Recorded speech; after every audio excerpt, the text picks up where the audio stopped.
नमस्कार, स्वागत है आपका हमारे खास कार्यक्रम एक आशा में। आपके साथ मैं हूँ साक्षी शर्मा। महिला ये एक ऐसा शब्द है जिसे भगवान ने बड़ी सहनशीलता के साथ बनाया है। उसके जीवन में आने वाली हर समस्या से दो चार होने के लिए, उसे सहने के लिए भगवान ने महिलाओं को अपार शक्ति दी है। जी हाँ, महिलाएं आज के ज़माने में, आज की सोसाइटी में जहां उन्नति कर रही हैं, मानसिकता लोगों की बदल रही है, लेकिन एट द सेम टाइम महिलाओं के खिलाफ होने वाले अपराधों का जो ग्राफ है वो भी लगातार बढ़ता जा रहा है। महिलाओं की जन्म से लेकर उनकी शादी हो जाने तक, उनके बुढ़ापे तक महिलाओं के खिलाफ जो एक्सटॉर्शन, डोमेस्टिक वायलेंस, रेप और इस तरह के जितने भी तमाम केसेस हैं उनमें लगातार इजाफा हो रहा है, जो एक चिंता का विषय है। तो महिलाओं की इन्हीं समस्याओं से उन्हें निजात दिलाने के लिए सरकार द्वारा महिला आयोग का गठन किया गया है। तो महिला आयोग कैसे आपकी समस्याओं को दूर कर सकता है, क्या है महिला आयोग और कैसे इसके द्वारा फैलाई गई अवेयरनेस के माध्यम से आप अपने जीवन में आने वाली समस्याओं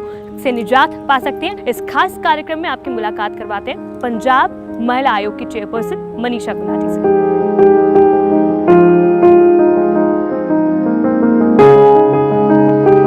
आज हम हमारी इस खास पेशकश एक आशा में आपकी मुलाकात करवाते हैं पंजाब वुमेन कमीशन की चेयरपर्सन मनीषा गुलाटी जी से। मनीषा जी, बहुत बहुत स्वागत है आपका हमारे खास कार्यक्रम एक आशा में। Thank you so much. जैसे कि हमारे कार्यक्रम का नाम है एक आशा, तो तमाम महिलाओं के लिए आप भी उस आशा की किरण से कम नहीं हैं, जो आपके होने से उन्हें इंसाफ मिलता है, उनके जीवन की जो परेशानियां होती हैं, जो डोमेस्टिक वायलेंस, हैरेसमेंट जैसी चीज़ें उनके जीवन में होती है, इससे उन्हें निजात मिल जाती है। हाँ, बिल्कुल ठीक है। कमीशन बना इसीलिए है, ऐसी लेडीज़ की हेल्प करने के लिए जी। तो वुमेन कमीशन के बारे में ही आज हम आपसे बात करेंगे कि क्या हम कमीशन कर रहा है लड़कियों के लिए।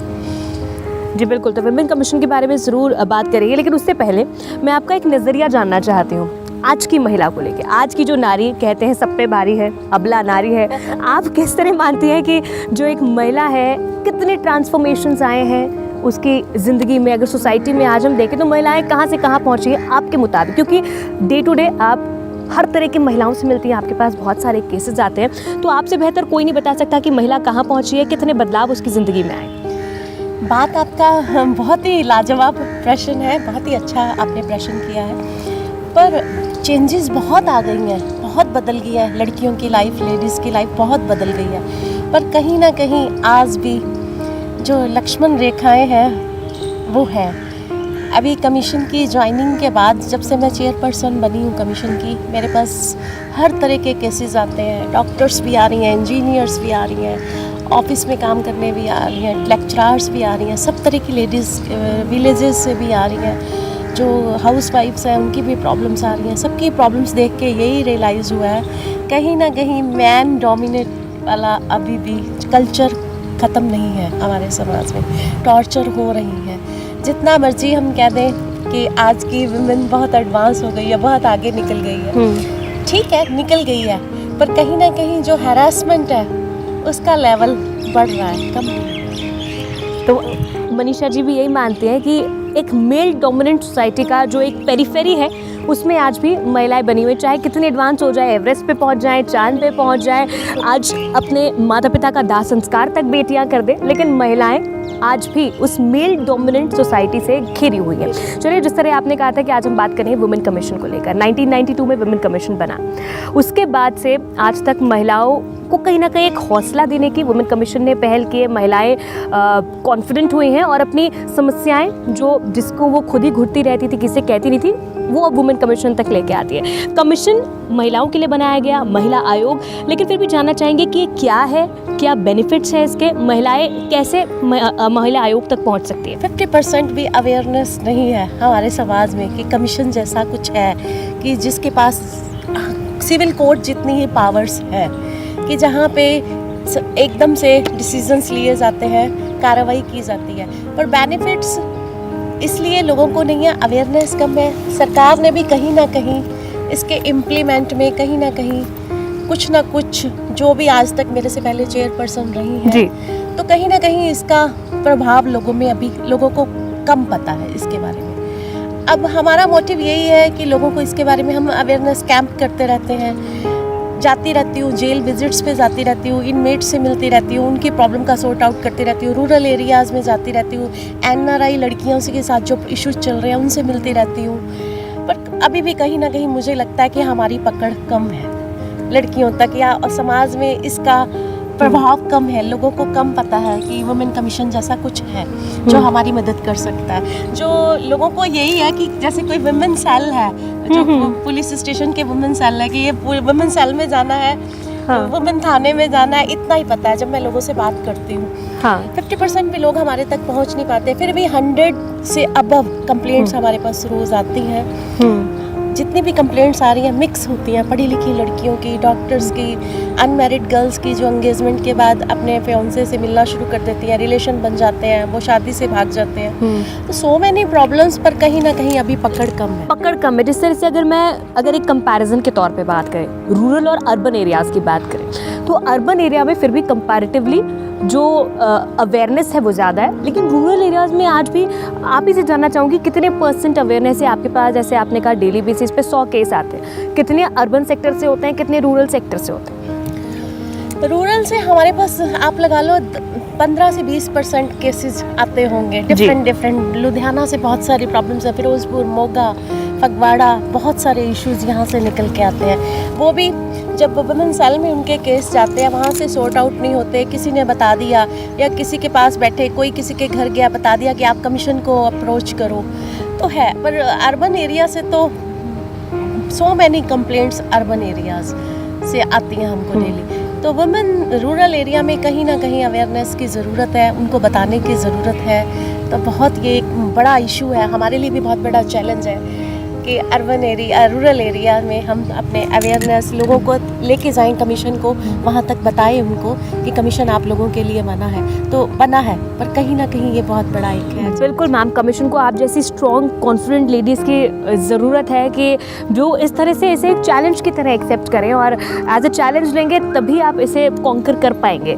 तो अगर आपने इसे आज चैलेंज ले लिया है, तो अब ये जानना चाहेंगे कि क्या कर रहा है कमीशन इसे लोगों तक पहुंचाने के लिए, ज़्यादा से ज़्यादा बड़ी संख्या में महिलाओं तक पहुंचाने के लिए, कि आयोग आपके लिए बैठा है, ये बताने के लिए किस तरह की मुहिम चलाई जा रही है? हम टाइम टू टाइम छोटे छोटे NGO से टाई अप करते हैं जी, उनके साथ प्रोग्राम्स करते हैं, उनको हम कहते हैं कि आप हमें प्रोग्राम्स में बुलाइए। और मैं गवर्नमेंट स्कूल्स हैं, जो सरकारी स्कूलों में जो +2 तक है, अभी भी मैं अमृतसर परसों होके आई हूँ, स्कूल्स में जाती हूँ कि वहाँ विलेजेस में जो लड़कियाँ गांव से पढ़ने आती हैं सरकारी स्कूल में, आप बिलीव नहीं करेंगे 100 में से 80% लड़कियों ने खड़े होकर बताया कि उनकी फैमिली में डोमेस्टिक वायलेंस होता है, हरासमेंट होती है, उनके गांव में, उनके पिंड में ये प्रॉब्लम्स हैं। तो मेरी ज़्यादा से ज़्यादा कोशिश होती है कि स्कूलों में जाया जाए, जो बच्ची 15, 16, 17 साल की है उनके साथ हम रूबरू हों, उनको हम अवेयर करें कि अगर उनको बताया जाए कि कमीशन है, क्योंकि बच्चियाँ पढ़ रही हैं, बहुत इंटेलिजेंट है, बिलीव नहीं होता इतना उनमें टैलेंट है, खड़े होके ऐसे ऐसे क्वेश्चंस पूछती हैं। फिर विलेजेस में सरपंच से भी, जो सरपंच बनी है अभी, लेडीज सरपंच बहुत सारी बन गई हैं पंजाब में, उनसे भी बातचीत करने की कोशिश करते हैं हम, उनको भी बताते हैं कि आप हमें बुलाइए, बताइए अपने गांव में कि कमीशन जैसी कोई संस्था है जो आप लोगों की मदद के लिए बनी। बिल्कुल। फिर भी कहीं ना कहीं अभी हमें सरकार का सहयोग चाहिए। अब मैंने पंजाब सरकार से एक मांग की है कि आप जितने पंजाब के वुमेन सेल हैं वो हमारे अंडर में कर दिए जाए। अच्छा। कि जितने इनके जो DSP हैं वुमेन सेल के, वो हमें आके रिपोर्ट करें। एक्चुअल में thousands of cases women cell में पेंडिंग पड़े हैं, जिनका कोई सोल्यूशन ही नहीं है। लोग थक गए हैं। कल भी मैं बंगा में पुलिस स्टेशन में गई थी, एक केस के सिलसिले में मैंने अपनी गाड़ी रोकी, तो वहाँ से भी एक फैमिली मुझे देख के, मेरी गाड़ी देख के भागे भी आए। वो बहुत रोए कि हमें यहाँ पे चक्कर काट काट के थक गए, हमें जस्टिस नहीं मिल रहा। तो ये एक बहुत बड़ा इशू है, क्योंकि हमारी कमीशन का भी 95% सराउंडिंग पुलिस के इर्द गिर्द है। जी, हमारी भी इन्वेस्टिगेशन एजेंसी पुलिस ही है। हालांकि जब कोई महिला अपना केस रिपोर्ट करती है तो सीधे तौर पर उन्हें डिवोर्स की या किसी भी तरह से एक निष्कर्ष पर पहुंचने की सलाह नहीं दी जाती है। पहले उनकी काउंसलिंग की जाती है, वहाँ काउंसलर्स होते हैं जो कि दोनों पक्षों को वहाँ पर बुलाते हैं और उनसे बातचीत करते हैं। लेकिन कई बार सबसे ज़्यादा प्रॉब्लम ये हो जाती है कि जब महिला पहुँचती है तो पति नहीं पहुँचता, पति पहुँचता है तो महिला नहीं पहुँचती। तो इस तरह से वो जो डिस्टेंसेस हैं वो लगातार बने हुए रहते हैं और काउंसलिंग उन्हें मिल नहीं पाती। बिल्कुल सही कह रहे हो, मैं आपकी बात से बिल्कुल एग्री हूँ। और पुलिस वुमेन सेल में जो ऐसे केसेस जाते जी। हैं, पुलिस कोशिश भी नहीं करती कि इनकी काउंसलिंग करके इनका घर बचाने की कोशिश की जाए। जी। आप बिलीव नहीं करेंगे, मेरे को 1.25 साल होने जा रहा है चेयरपर्सन बने हुए। मैंने अब तक 25 केसेस जो डाइवोर्स के ही आए थे, मैंने उनका पैचअप करवा दिया। मैंने उनकी एक मूवी बनवाई है, एक रिकॉर्ड रखा है, सिर्फ इंस्पायर करने के लिए दूसरों को।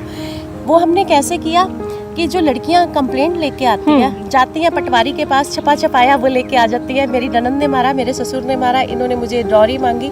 मैंने लड़कियों से बात की, नोटिस किया कि कुछ भी ऐसा नहीं हुआ। मैंने उनकी कंप्लेंट को छुपाया, उनके इन-लॉज़ को नहीं बताया, क्योंकि दूसरी फैमिली जब आती है हमसे मिलने, हम बुलाते हैं, तो उनका क्वेश्चन ही होता है कि पहले हमें कंप्लेंट दिखाओ। मैंने कंप्लेंट किसी को नहीं दिखाई। मैंने लड़की की काउंसलिंग की, उसको समझाया कि घर टूट जाएगा। हमने कंप्लेंट नहीं दिखाई, हमने उनकी काउंसलिंग की कि ये आपसे बहुत प्यार करती है, सिर्फ घर सेट थोड़ी सी प्रॉब्लम है, आप इसको सॉर्ट आउट कीजिए। ऐसे हमने 25 लड़कियों का घर बसा दिया, कंप्लेंट चेंज करके। वंडरफुल। झूठ बोला मैंने बच्चियों का घर बसाने के लिए, अपनी इंसानियत को जिंदा रखा कि चेयरपर्सन होने के साथ साथ एक अपना महिला होने का उनके दर्द को समझा, बच्चियों का घर टूटने से बचाया, और ये मैं करती रहूंगी। बिल्कुल, बहुत अच्छी बात है। महिला आयोग बना ही इसलिए, और अगर हर कोई इस तरह से सोचने लग जाए, इस तरह से अगर काउंसलिंग हो जाए, तो कभी किसी लड़की का घर ही नहीं टूटेगा, और लोगों को भी आयोग पर एक विश्वास जो बना हुआ है वो लगातार बना रहेगा और ज़्यादा कंठस्थ हो जाएगा। अब बात करते हैं हैरेसमेंट की, जिस तरह हम डोमेस्टिक वायलेंस और हैरेसमेंट की बात कर रहे हैं, तो कोई भी ऐसा सेक्टर सोसाइटी में नहीं है, चाहे आप राजनीति ले लें, आप बॉलीवुड ले लें, कोई भी वर्क प्लेस ले लें, कोई भी वर्क प्लेस ऐसी नहीं है जो कि जहाँ हैरेसमेंट नहीं है, जहाँ महिलाओं के साथ किसी भी तरह की जो हम कहें कि असामाजिक गतिविधियाँ हैं वो नहीं की जाती हैं। आप भी पॉलिटिक्स से भी आपका नाता रहा है, पॉलिटिक्स में भी आप रहे हैं, बॉलीवुड में मी टू जैसी जो कैंपेन्स हैं वो भी हमारे सामने आती हैं, तो इसे आप किस तरह से देखते हैं? देखिए, जो एक ये हैरेसमेंट है, हमारा ये इंडिया का जो स्ट्रक्चर है ऐसे बन चुका है, कहीं ना कहीं लेडीज़ खुद भी जिम्मेदार हैं कि वो ऐसे माहौल में पलती हैं। जब उनकी ग्रूमिंग होती है, शुरू से ही उनको बताया जाता है, समझाया जाता है कि आप लड़की हैं, आपको ऐसे रहना है, बॉयज़ को ऐसे रहना है। हाँ, मेरे साथ भी ऐसे ही हुआ है। वी आर 6 सिस्टर्स, हम 6 बहनें हैं, 2 भाई। हमें हिंदी मीडियम में पढ़ाया गया, ब्रदर्स को इंग्लिश मीडियम में पढ़ाया गया। तो शुरू से ऐसा देखा। खैर, बहुत छोटी एज में शादी हो गई, तो पर जो अपने ड्रीम्स थे, मैंने अपने ड्रीम्स को जिंदा रखा, सोने नहीं दिया, और आज मैं यहाँ जाऊँ हूँ। तो मैं ये नहीं कह सकती कि मेरे को टॉर्चर नहीं किया गया, मैंने भी सहा है। शादी के बाद जो आम लड़की को अब मेरे पास प्रॉब्लम्स लेके आती हैं, तो कहीं ना कहीं मुझे अपना भी याद आ जाता है, तो मैं उनको सपोर्ट करती हूँ और उनकी फीलिंग्स को महसूस करती हूँ कि ये सही कह रही हैं, क्योंकि मैंने खुद ये सहा है जी। कहीं ना कहीं है प्रॉब्लम, ये जो हैरेसमेंट है फैमिली में है, वर्क प्लेस पे है, जो मैन का एक वो सोसाइटी हमारी डोमिनेट करने वाली बनी हुई है, कल्चर बना हुआ है। लड़कियों की ग्रूमिंग ऐसे होती है स्टार्टिंग से ही। पढ़ी लिखी फैमिली ले लो, अनपढ़ भी पेरेंट्स ले लो, शुरू से एक पेरेंट्स के मन में रहता है ना, ये लड़की है, ये लड़का है, उनकी फ्रीडम को लेके कहीं ना कहीं क्वेश्चन मार्क लगा दिया जाता है। बिल्कुल। तो जिस तरह से आपने बताया कि आपके साथ भी ये सारा कुछ हुआ है, मैं दाद देती हूँ आपकी हिम्मत की, और वाकई आप एक आशा है, जैसे कि हमारा प्रोग्राम का भी नाम है, उन सभी लेडीज़ के लिए जो हमें इस वक्त टीवी स्क्रीन्स पर देख रही हैं। तो ये भी चाहूँगी आपसे कि अगर आप शेयर करेंगे उनसे अपनी एक्सपीरियंस, राजनीति में भी आप रही क्या, राजनीति में, क्योंकि बॉलीवुड में जिस तरह से मी टू कैंपेन चली तो वो बहुत ज़्यादा एक स्टारडम के कारण भी बहुत पब्लिसाइज हो गया, लेकिन राजनीति में अगर ऐसा होता होगा तो कहीं ना कहीं चीज़ें दबा दी जाती होंगी। तो क्या राजनीति में आपके वर्क प्लेस में क्या कभी आपने ऐसा फेस किया है, और जिस तरह से आपके शादी के दरमियान की अगर हम बात करें तो किस तरह का एक स्ट्रगल रहा है आपके जीवन में? देखिए, मेरी शादी के बाद मेरी शादी, जैसा मैंने आपको बताया, बहुत जल्दी हो गई थी। मैंने ग्रेजुएशन कंप्लीट की जी। उसके बाद जब मुझे मेरे इन लॉज ने, उनकी थिंकिंग यही थी कि एक कामवाली को लेके आया है घर में, मेड आई है। उस टाइम पे टेररिज्म का पूरा जोर था जब मेरी शादी हुई। अमृतसर से हूँ, छोटा सा डिस्ट्रिक्ट तरन है, वहाँ मेरे इन लॉज हैं। तो 15 दिन में ही महसूस कर लिया कि इनको एक मेड की ज़रूरत थी जी। पर एक ख़ास बात रही जिसमें मैं लकी रही अपने हस्बैंड के। अगर वो मुझे नहीं कुछ कहते थे तो अगर उनको नहीं कहते थे कुछ, मुझे भी नहीं कहते थे जी। उनकी इस क्वालिटी ने मेरे को आज तक स्टैंड हिम्मत दी हुई है जी। तो मैं टिकी रही, पर मैंने डिसाइड किया कि मुझे अपने पैरों पे खड़े होना है। मैंने ग्रेजुएशन कंप्लीट की, मैंने निफ्ट में एडमिशन ली, दिल्ली में NIFT में जी। फैशन डिज़ाइनिंग में। मेरे अंदर पैशन थी कि मुझे कुछ बनना है, तो अपनी वो वहाँ से कोर्स किया। कोर्स करते करते कुछ एक कंपटीशन में भाग लिया जो हिंदुस्तान टाइम्स वालों की तरफ से था, बॉम्बे में हुआ। मुझे सेकंड प्राइज़ मिला पूरे ऑल इंडिया से जी। तो उसके बाद जिंदगी तो इसको कह सकते हैं कि आपका एक ट्रिगर पॉइंट रहा आपकी लाइफ में, क्योंकि हर किसी की लाइफ में एक ट्रिगर पॉइंट होता है। यस, वहाँ से फिर मैंने पीछे मुड़ के नहीं देखा। कुछ सेलिब्रिटीज़ के लिए काम करने लग गई, हाई प्रोफाइल सेलिब्रिटीज़ के साथ जुड़ गई। Oh great. उनके लिए काम करने डिजाइन किया। Yes, okay. अभी तक करती हूँ, मेरा पैशन है ये, अभी तक करती हूँ। देर रात तक पढ़ती हूँ, बुक्स पढ़ती हूँ, अभी भी MA कर रही हूँ। हमेशा कहते हैं ना, कभी भी इंसान के गोल्स खत्म नहीं होने चाहिए, एक गोल अचीव करके आपका एक नेक्स्ट गोल सेट हो जाना चाहिए। तो बस ये काम करते करते पॉलिटिक्स में एंट्री हो गई, ओपन पॉलिटिक्स। वो कैसे हुई, वो मैं जानना चाहूँगी। पॉलिटिक्स में कैसे आपने कदम रखा?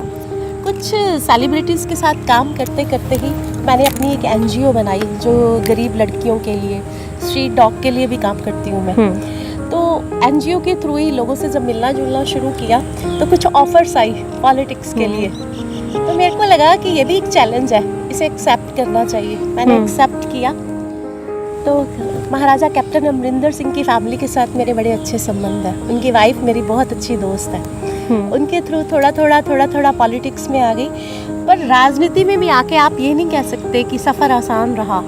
जो मेल डोमिनेट मुझे लोगों ने तंग किया, बहुत तंग किया, थोड़ा नहीं बहुत तंग किया। बहुत मेरे बारे में गॉसिप्स किया गया, कमेंट्स किए गए, उन सबको सहती रही। शुरू में डर जाती थी, अजीब लगता था। बीइंग ए फीमेल मैं बहुत इमोशनल और सेंसिटिव भी हूँ जी। कि ये सब, पर फैमिली परिवार मेरा हिम्मत बन के साथ खड़ा रहा जी। तो ठीक है, निकल आई उन सबसे बाहर। पर उन सबसे बाहर आके हिम्मत और बढ़ गई जी कि ये तो बोलते ही रहेंगे, आपको अपना काम करते जाना जी। तो अब आज आपके सामने हूँ। वो कहते हैं ना, साइलेंस में आप ऐसा काम करो कि आपकी सक्सेस आपका शोर मचा दे। तो वहीं आज कहीं ना कहीं वो वाली जो कहावत है वो चरितार्थ हो गई। आज आपकी सक्सेस से और जिस पॉइंट पे, जिस पोस्ट पे आप हैं, तो उससे कहीं ना कहीं आपकी जो मुसीबतें हैं वो बहुत दूर भाग गई। मैंने अपना काम जारी रखा, मैंने पीछे मुड़ के ध्यान नहीं दिया, मैंने इन गॉसिप्स की तरफ ध्यान नहीं दिया। बिल्कुल। इन लोगों ने बोलते रहना, मुझे अपना काम करना है। मैंने अपना काम जारी रखा और काम करती रही, पार्टी के लिए भी काम करती रही और अपना अच्छे से बेस्ट देने की कोशिश करती रही। और आज आपके सामने हूँ। पर अभी भी जी है कि अभी भी आगे जाना है जी। अपने जैसी और लेडीज़ को आगे लेके आना है। हाँ। अपने जैसी और लेडीज़ को आगे लेके आना है। तो ये कोशिश जारी रहेगी जी, करती रहूँगी। मेरे जैसी बहुत सी लेडीज़। बिल्कुल बिल्कुल। मैम मैं ये भी जानना चाहूँगी कि जिस तरह से बात की, अभी थोड़े दिन पहले की बात करें तो एक हादसा आपके साथ हुआ था जब आप दिल्ली से चंडीगढ़ की तरफ आ रही थी, सोनीपत और पानीपत के बीच में, जहाँ पर एक सबसे बड़ी चीज़, हादसा क्या है वो तो सबको पता है, जिस तरह से आपकी गाड़ी पर अटैक किए गए, बदमाशी या शरारत जो भी था वो। लेकिन जब आप पुलिस के पास पहुँची, जब पुलिस ने आपकी मदद नहीं की, एक महिला कमीशन आयोग की आप चेयरपर्सन हैं, तो एक आम महिला जब पुलिस के पास पहुँचती होगी तो वो आपने समझा होगा कि उसकी तो किस तरह से वो अपनी परेशानी लेकर पहुँचती है। तो बहुत सारे पोजीशंस में हमारे सामने आता है कि मजाक भी उड़ा दिया जाता है। कई बार रेप जैसे केसेस में महिलाएं अगर पुलिस के पास पहुँचती हैं तो शायद उन्हें जलील भी किया जाता है। इस तरह की चीज़ें सामने आती है। जब आपकी मदद नहीं की गई तो ये सोचने वाली बात है कि जब एक आम महिला उनके पास जाती होगी तो उसे किस तरह से ट्रीट किया जाता होगा। हाँ, मैं बिल्कुल सहमत हूँ। मैंने ये फेस किया। उन्होंने मुझे तंग करने की कोशिश की। अभी मेरे साथ हाई सिक्योरिटी थी, तब भी लोकल टाइम पे वो जो वहाँ पे पुलिस खड़ी हुई थी उनसे बात करने की कोशिश की तो उन्होंने बॉदर नहीं किया। फिर मैंने अपनी सरकार को इन्फॉर्म किया। हमारे DGP ने, हरियाणा DGP से बात की, इमीडिएटली वहाँ पे एस्कॉर्ट आ गई। पर तब तक कुछ टाइम बीत चुका था। तो अगर मेरी जगह, चलो मैं एक स्टेट को रिप्रेजेंट कर रही थी तो हमने हौसला नहीं छोड़ा, हम वहाँ पे डटे रहे। पर मैंने उसको एक आम औरत के नज़रिए से देखा कि उस टाइम पे अगर कोई आम औरत होती तो उसका क्या हाल होता। तो ये इस पर भी बहुत काम करने की ज़रूरत है, कानून व्यवस्था को दुरुस्त करने की ज़रूरत है। जी बिल्कुल। मैम, वुमेन प्रिजनर्स के बारे में भी बात करना चाहूँगी। जिस तरह से जो महिला कैदी होती हैं उनके बेनिफिट के लिए, उन्हें एक अच्छा एटमॉस्फेयर वहाँ पर प्रोवाइड करने के लिए भी क्या महिला आयोग काम कर रहा है? बिल्कुल कर रहा है। हमारा अब पीछे एक मेरे पास केस आया था चंडीगढ़ से कि कॉल सेंटर में काम करने वाली लड़की के साथ रेप हुआ है। तो उसमें अब हमारा है पंजाब में जितने कॉल सेंटर चल रहे हैं उन पर हमारा एक सर्च अभियान चलने वाला है जी। कि क्या उनको प्रोटेक्शन कंपनीज दे रही हैं या वर्क प्लेस पे लेडीज़ को क्या कंपनीज प्रोटेक्शन प्रोवाइड करवाती हैं। ठीक है मैम, ये भी जानना चाहूँगी पर्सनल लाइफ के बारे में भी बात हुई, महिला कमीशन के बारे में भी, महिला आयोग के बारे में भी बात हुई।